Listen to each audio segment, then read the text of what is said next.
No se me apaga. Empezó la grabación. Continuamos con la lectura del capítulo 5 del libro Recolecciones de un místico de Max Heindel, titulado El sacramento del bautismo.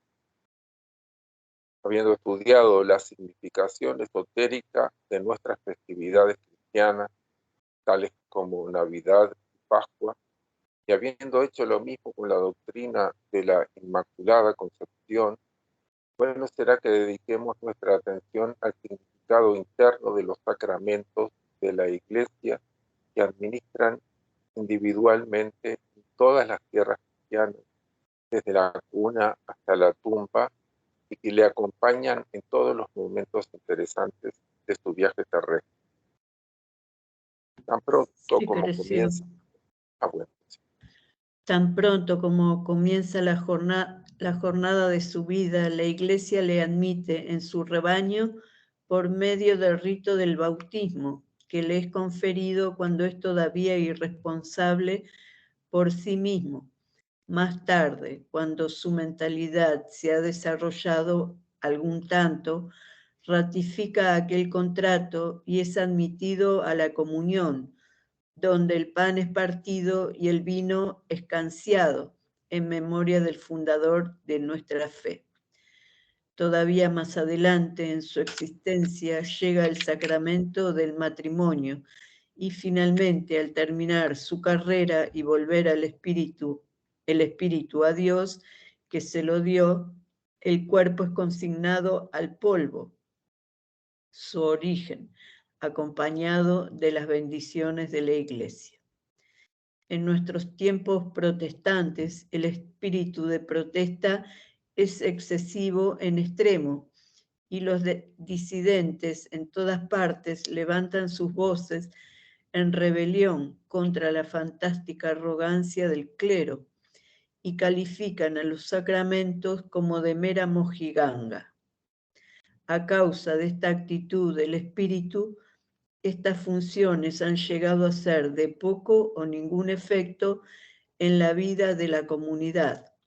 Las disensiones han aparecido aún entre los mismos eclesiásticos y secta tras secta se han divorciado de la original congregación apostólica.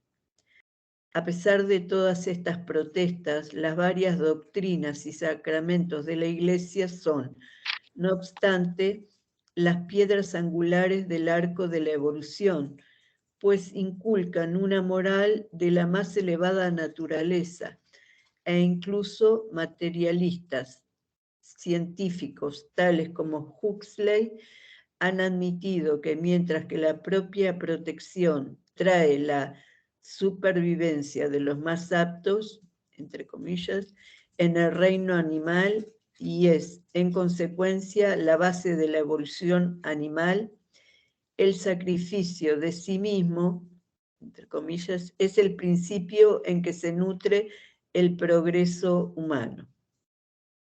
Si este es el caso entre mortales, podemos creer muy bien que será así, en mucha mayor extensión, en el autor divino de nuestro ser.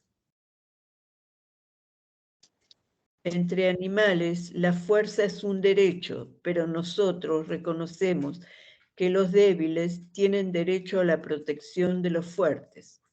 La mariposa pone sus huevos en el lado inferior de una hoja verde y desaparece sin otro cuidado por su bienestar. En los mamíferos, el sentimiento de la madre se desarrolla fuertemente y así vemos a la leona cuidando de sus cachorros, pronta a defenderlos con su propia vida. Pero hasta que no alcanza el reino humano, no vemos que el padre comience a compartir enteramente la responsabilidad como padre. Entre los salvajes, el cuidado de los jóvenes termina de hecho al alcanzar estos la capacidad física necesaria para cuidar de sí mismos. Pero cuanto más ascendemos en la civilización, más y más reciben los jóvenes los cuidados de sus padres y más diligencia se pone en su educación mental para que, al alcanzar la madurez, puedan ganar la batalla de la vida con la mente más bien que con un punto físico de ventaja, pues a medida que avanzamos en nuestro camino del desarrollo, experimentamos y experimentaremos mayormente el poder de la mente sobre la materia. Por el sacrificio de los padres más y más prolongado, la raza alcanza mayor delicadeza y lo que perdemos en rudeza material lo ganamos en percepción espiritual. Bueno, vamos a detenernos un poquito aquí Sí. para considerar que nuevamente que la palabra sacrificio significa acción y efecto de hacer algo sagrado.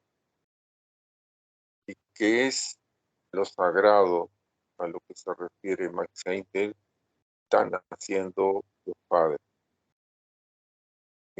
Es dejando de lado tus inclinaciones personales, tu satisfacción personal, para dedicarse al cuidado y al trabajo para el desarrollo de los más pequeños. Eso es una clave fundamental en el desarrollo de la humanidad. Entonces, eso se ha venido dando cada vez más en nuestra oleada de vida y va abriendo caminos de autorrealización, tanto para los niños, receptores del cuidado y de la orientación de los padres, como para los propios padres. Están dejando de lado otras inclinaciones más egoístas para poder dedicarse a sus hijos. Ahora bien, también vemos que lamentablemente en los últimos tiempos, sobre todo en los lugares de mayor desarrollo material del mundo, hay bastante gente que ha ido dejando de lado la atención de los menores. Los padres no se han ocupado tanto, sino que han ido dejando en manos de los sistemas educativos y lamentablemente también de medios electrónicos para que los niños se vayan entreteniendo de esa manera o siendo orientados por el sistema educativo. Y eso es lamentablemente bastante negativo, porque hay un montón de elementos que solamente los transmite la madre, fundamentalmente, que sigue siendo el pilar fundamental en la orientación de los niños y acompañada por el padre. Y eso también ha aparejado los problemas de nuestros tiempos. Sí. No, que digo que eso sumado también a que ahora como que la religiosidad y la espiritualidad no, como que la gente parece, no sé, como que creyera menos o fuera menos a la iglesia y tuviera menos a cualquier iglesia, digo, que sea cristiana. Entonces, como que eso va haciendo perder también un poco de la fe, de creer en Dios o de respetar al prójimo y eso. Exactamente. Parecería que estamos siendo puestos a prueba para poder descubrir qué es lo que hay adentro de nosotros, qué es lo que vamos a hacer para prevalecer. Evidentemente que hay un montón de corrientes en la información información oficial sobre la religiosidad va abriéndole camino a conductas que son muy cuestionables, pero que instituciones importantes religiosas le van dando cabida a esas conductas como si fueran algo aceptable. Tampoco se trata de estar condenando y ejecutando a gente que tenga conductas que son reprobables, pero admitirlas como si fueran algo equivalente a lo natural, verdaderamente es algo que es preocupante. Y después hay un montón de corrientes en las vías novedosas de Internet que se pasan hablando mal de las religiones como si hubieran sido siempre medios de manipulación, y lo único que son y fueron y serán son medios de manipulación. Tenemos que saber que Max Heindel, siendo que no eran miembros de ninguna organización religiosa, nos explica y nos cuenta cómo estas instituciones han venido trayendo una enseñanza de moralidad a la humanidad. Sin lugar a dudas que además de traer esa enseñanza de alta moralidad, también vienen añadidos efectos propios de la época en la que han vivido esa gente, concepciones que son limitadas, que la humanidad todavía no había hecho el desarrollo suficiente. Siempre los transmisores de la información, transmisores de las enseñanzas, tienen sus propias limitaciones. Nosotros tenemos las nuestras en el presente, pero el hecho de descubrir limitaciones o errores en gente del pasado no quiere decir que todo lo que hayan hecho es algo negativo. Y mucho menos que aquellos a quienes se refiere, tanto los profetas como los patriarcas del Antiguo y del Nuevo Testamento, como también los Elohim, son todos de una condición negativa, como hay mucha gente que está trabajando denodadamente para tratar de minar la confianza de la gente en que haya habido algo bueno.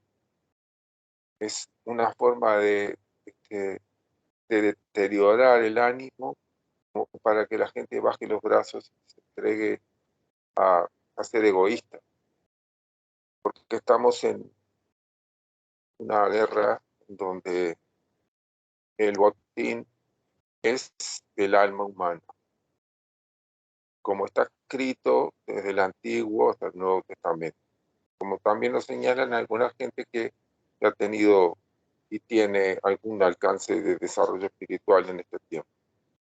Entonces tenemos que saber que eso está vigente y que tenemos que defender con firmeza y con ahínco los valores que nosotros entendemos que son verdaderos, pero no entrando en agresividad ni en contiendas que son completamente negativas. Lo único que hacen es derivar la energía al nivel de la contienda.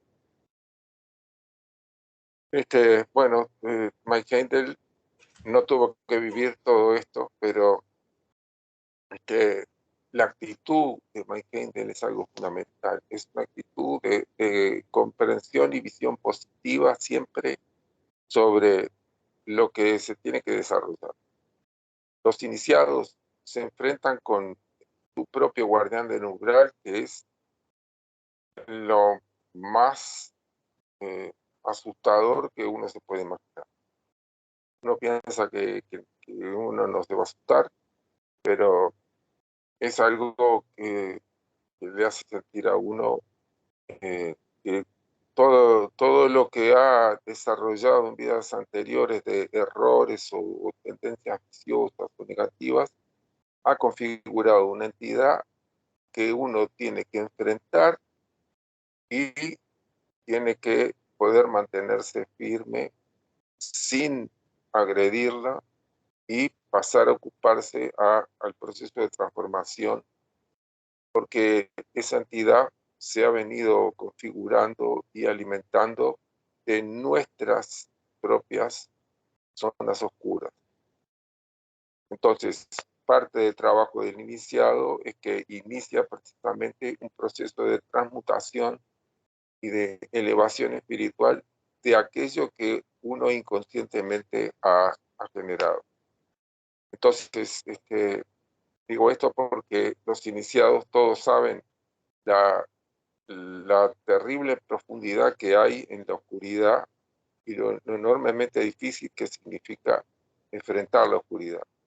Pero el hecho es que si nos afirmamos en Dios y desarrollamos nuestra propia confianza basada en discernimiento, sensatez y confianza en Dios, entonces vamos a poder superar cualquiera de las dificultades que se nos presenten. Entonces estamos hablando del sacrificio de los padres cuando y vemos como en las distintas especies se va dando que cuanto más desarrollada está la especie, más dedicación hay hacia los miembros pequeños de esa especie, culminando con el ser humano, que es el más dependiente en todo sentido, desde el punto de vista material, físico, como también desde el punto de vista emocional, intelectual. Bueno. A medida que esta facultad crece fuerte y se desarrolla más, el anhelo del espíritu aprisionado en su envoltorio terreno grita más fuertemente en demanda de comprensión del lado espiritual de su desarrollo. Wallace y Darwin, Huxley y Spencer dejaron señalado cómo se cumplimenta y lleva a cabo la evolución de la forma en la naturaleza. Ernesto Haeckel pretendió aclarar el enigma del universo, pero ninguno de ellos pudo explicar satisfactoriamente al autor divino de lo que vemos. La gran diosa, la selección natural, es olvidada y abandonada por uno y otro de sus devotos a medida que los años pasan, y hasta Haeckel, el eminente materialista, mostró en sus últimos días una ansiedad del todo histérica para hacerle un sitio a Dios en su sistema, y no está lejano el día en que la ciencia llegará a ser tan completamente religiosa como la religión misma. La Iglesia, por otra parte, aunque todavía extremadamente conservadora, abandona poco a poco su dogmatismo autocrático y consigue ser más científica en sus explicaciones. Así veremos con el tiempo la unión de la ciencia y la religión, como existió en los antiguos templos de misterios. Y cuando este punto sea alcanzado, las doctrinas y sacramentos de la Iglesia mostrarán que descansan sobre leyes cósmicas inmutables, de no menor importancia que la ley de gravedad, que mantiene las órbitas en su marcha en su respectivo sitio alrededor del Sol, y así como los puntos de los equinoccios y solsticios son puntos turnantes en el camino cíclico de un planeta, marcados por festividades tales como Navidad y Pascua, así también el nacimiento en el mundo físico, la admisión en la Iglesia, el estado del matrimonio y finalmente la salida de la vida física, son puntos en el camino cíclico del espíritu humano alrededor de su origen central, Dios, los cuales quedan marcados por los sacramentos del bautismo, comunión, matrimonio y extremaunción. Pasemos a... Bueno, quisiera Sí. decir una pequeña cosita acerca bueno,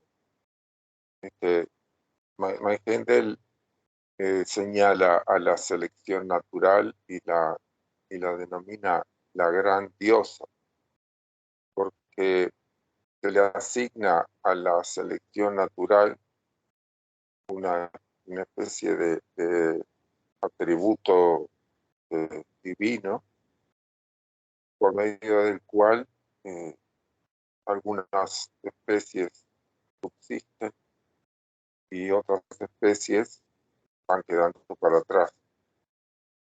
Eh, yo quisiera decir un poquito acerca de este tema de la selección natural, que es fundamento del el criterio evolutivo que estaba sustentado por Haeckel y que el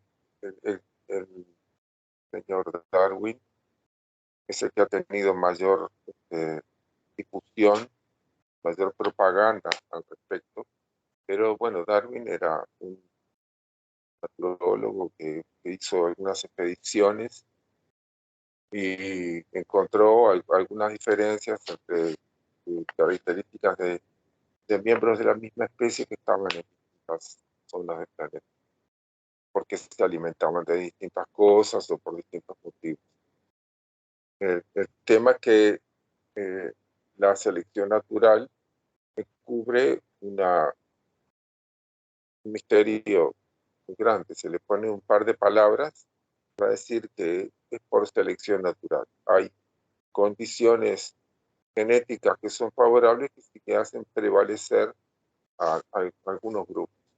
El hecho que, y eso se hace también por medio de mutaciones que son al azar. Lo que dice que la organización de la vida se hizo al azar por interacciones químicas que dieron lugar, en definitiva, por azar a algo vivo, y de allí se fue dando distintas interacciones también al azar, hasta llegar a dar la complejidad de lo que existe ahora. Y que aquellos individuos que son portadores de mutaciones en las que no están bien adaptadas al medio, porque esas mutaciones van dando permanentemente según este criterio. Entonces, cuando la mutación por azar hace que no esté bien adaptado al medio, entonces ese individuo se muere. En cambio, prevalecen aquellos individuos que tienen mutaciones que les permiten sí adaptarse bien al medio. El hecho es que desde que esta gente ha desarrollado esta teoría hasta el presente, ha pasado una gran cantidad de décadas y nunca se ha encontrado a ningún individuo de ninguna especie que se haya muerto por haber tenido alguna mutación que lo hacía inapto para estar adaptado al medio. Este es un cuestionamiento que esta gente tendría que tener en cuenta, pero lo que parecería que no les interesa cuestionar rigurosamente la postura. Es una postura oficial y sencillamente hay que aceptarlo. Pero el propio Haeckel se fue dando cuenta de que era necesario considerar una inteligencia superior, hacerle un lugar a Dios en todo ese proceso, porque fue viendo las inconsistencias que fueron apareciendo en todos los análisis que se hicieron hasta el final de sus días. Creo yo que precisamente por esa actitud de Haeckel, que lo llevó en los últimos años de su vida a considerar que Dios tenía que tener un lugar, es que este señor Haeckel no ha tenido la propaganda que sí ha tenido Darwin. Bueno, solamente Eso quería, un poquito largo, pero bueno, esto era lo que quería aportar. Pasemos ahora a considerar el rito del bautismo. Mucho se ha dicho por los disidentes contra la práctica de llevar un niño a la iglesia y prometer en su nombre una vida religiosa.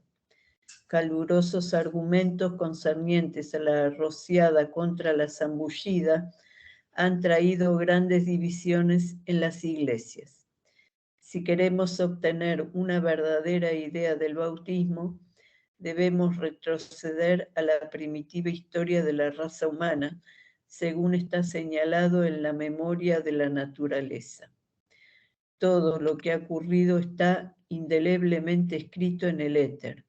Como una escena cinematográfica queda impresa sobre una película sensitiva y cuya fotografía puede ser reproducida sobre una pantalla en cualquier momento. Las imágenes de la memoria de la naturaleza pueden ser vistas y estudiadas por los seres vivientes especializados, aunque millones de años han transcurrido desde que las escenas allí estampadas tuvieron lugar en la vida.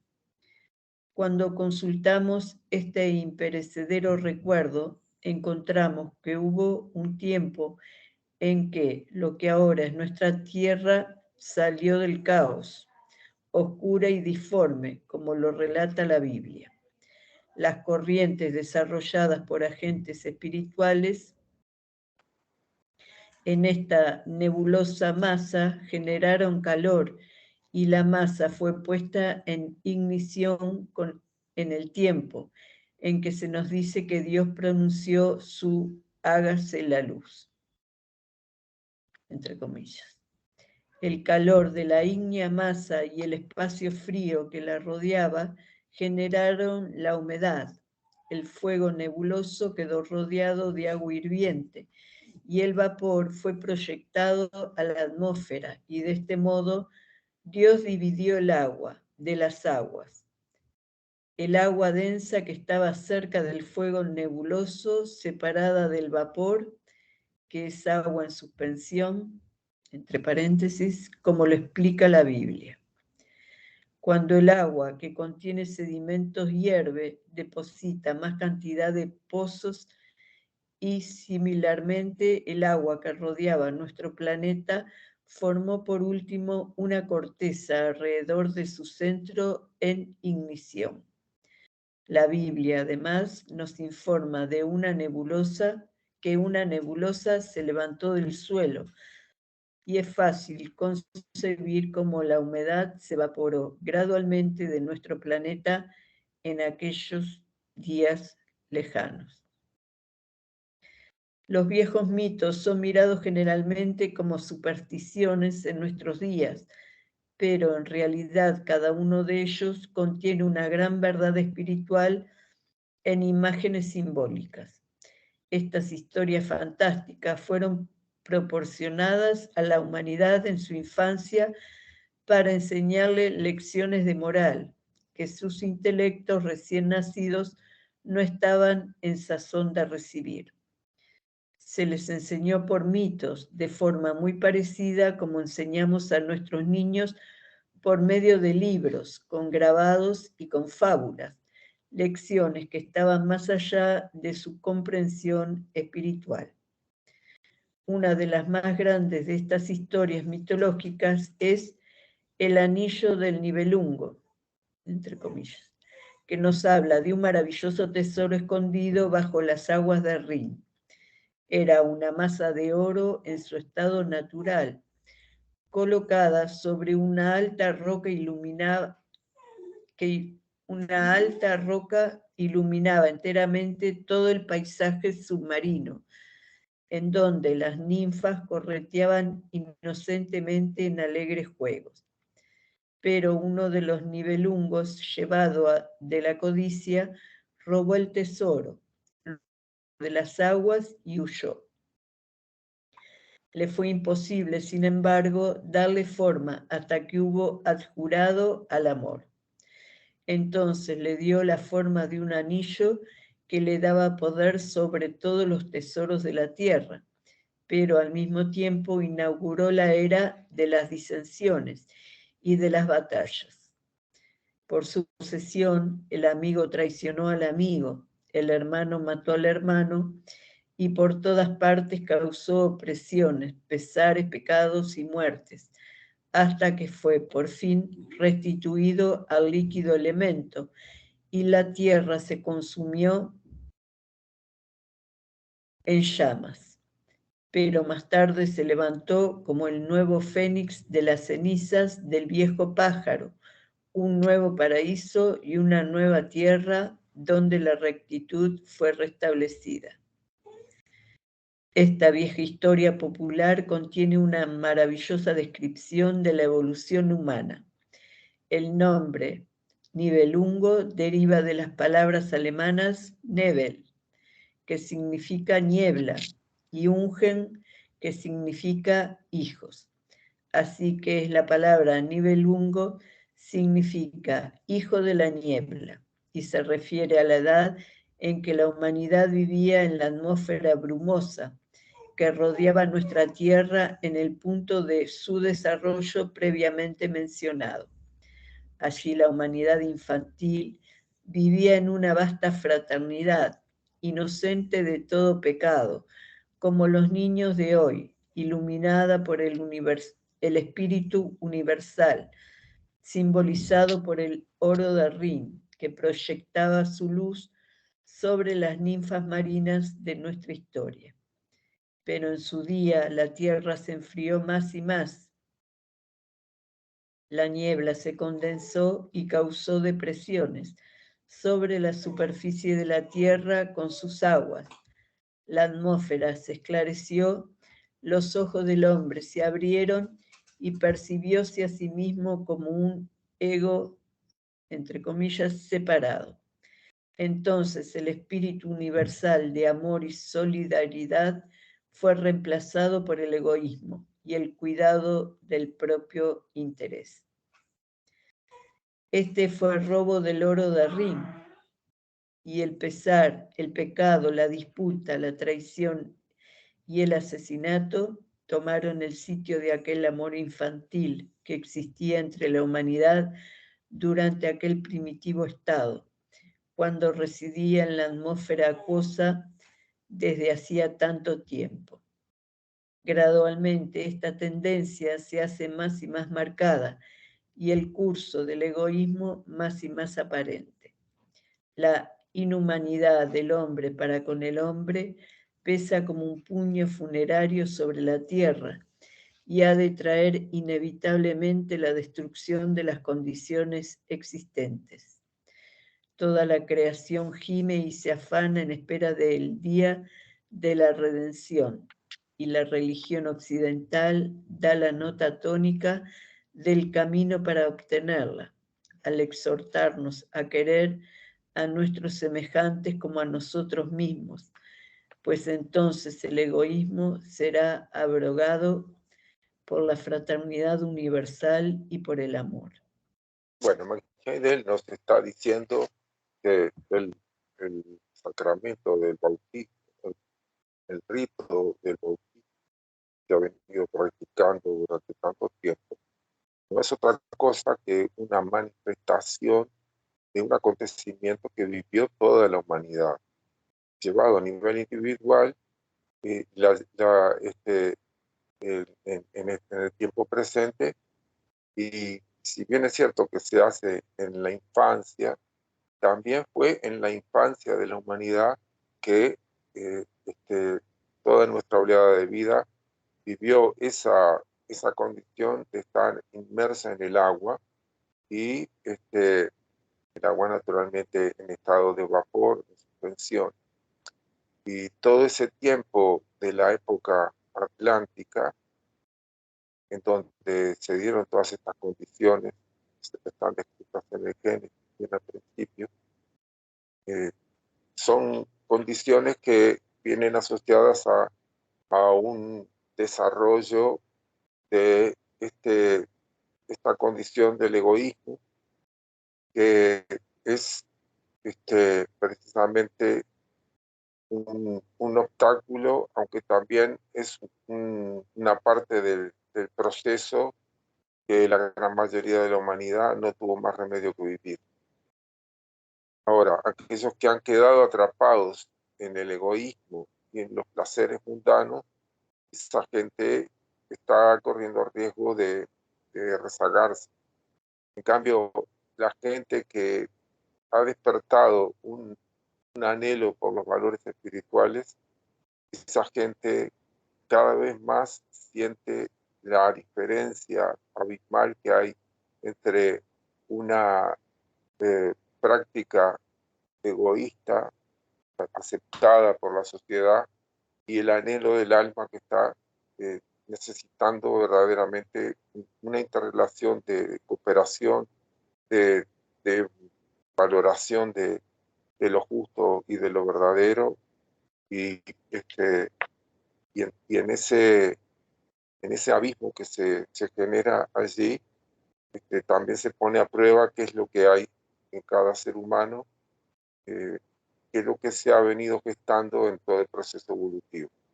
Por eso es que se nos exhorta a no perturbarnos, mantenernos firmes ante cualquier circunstancia, porque lo peor que nos puede pasar sería morirnos. Entonces ya sabemos que morirnos es algo que nos va a tocar, y que el tema es que podamos enfrentarnos al juicio que va a ser nuestra propia conciencia después de abandonar el cuerpo, con la menor carga posible de deudas con el destino, con la mayor posible tranquilidad de conciencia de haber hecho todo lo mejor que estuviera a nuestro alcance.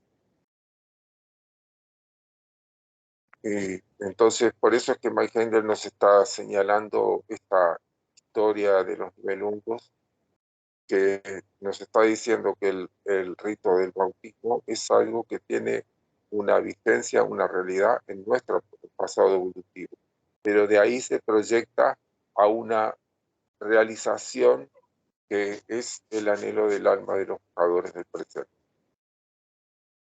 Y sigue, por consecuencia, cuando una persona es admitida en el seno de la iglesia, que no es más que una institución espiritual, donde el amor y la fraternidad son los resortes principales de la acción, es muy apropiado llevarle a recibir las aguas del bautismo, simbolizando la hermosa condición de inocencia infantil y amor que prevalecía en los tiempos en que la raza humana habitaba bajo la niebla de aquel lejano período. En aquellos días, los ojos del hombre infantil no se habían abierto aún a las ventajas materiales de este mundo. El niño a quien se lleva a la iglesia no se ha percatado todavía de los espejuelos de las vidas tampoco, y los demás se obligan ellos mismos a guiarles a una santa vida, poniendo sus mayores esfuerzos para lograrlo, pues la experiencia adquirida desde el diluvio nos ha demostrado que el camino ancho de la vida está sembrado de dolores, pesares y desengaños, y que solamente siguiendo el camino recto y estrecho podemos escapar a la muerte y entrar en la vida eterna. Y no solamente escapar a la muerte, sino que escapar a la enfermedad, escapar al dolor del remordimiento, el dolor de saber que uno falló a los ideales que uno mismo tiene. Entonces, ¿cómo se resuelve eso que naturalmente todos debemos haber tenido? Remordimiento por haber hecho algo malo, es afirmarnos la rectitud, afirmarnos en el camino de los verdaderos valores espirituales. Haciendo eso es que se encamina el ser humano a la salvación. Bueno, continúa, ¿sí? Así es como vemos que existe una significación mística maravillosamente profunda detrás del sacramento del bautismo, que esto es para recordarnos de las bendiciones que caen sobre los miembros de una fraternidad en la que el propio interés es dejado a un lado y en el que el servicio a los demás es la nota fundamental y el resorte único de la acción. Mientras permanecemos en el mundo, el que con éxito domina a los demás es el más grande. En la Iglesia tenemos la definición de Cristo: el que sea el más grande entre vosotros, dejad que sea el sirviente de todos los demás. Y hasta ahí el capítulo 5. Bueno, ojalá que las instituciones religiosas estén a la altura de este principio, que es la pauta que nos ha dado para relacionarnos con los seres humanos. Y que cuando no lo estén, que no solamente se mida a la Iglesia, a las instituciones religiosas, por la actitud de algunos individuos que pueden estar en alguna posición de dirección, pero que tenemos que saber que han habido y hay todavía gente que verdaderamente está consagrada a tratar de hacer despertar y desarrollar el amor espiritual entre los seres humanos. Entonces, tenemos que saber que eventualmente pueden haber directores que hacen bien su trabajo y en otras ocasiones otros que no. Pero que también eso es tiempo de prueba para que maduremos y nos vayamos poniendo cada vez más de forma individual a la altura de los desafíos espirituales que tenemos, que son tan a nuestro alcance. Por eso es que Dios pone estas pruebas. Bueno, muchas gracias por la clase. Muchas gracias, Raúl y Adriana. Y no. Gracias a vos, Esther. Muy linda, la verdad. Distinta aparte de lo que comúnmente. Y aclara muchos pasajes que uno ya los ha leído y de repente no los interpretaban en profundidad, ¿no? Y se recuerda todo eso y sí, es así. Bueno, muchas gracias, Raúl. Bueno, Adriana, cualquier cosa me llamás si precisas algo. Bueno, muchas gracias. Hasta luego, hasta mañana. Bueno, Chao. hasta mañana. Hasta mañana.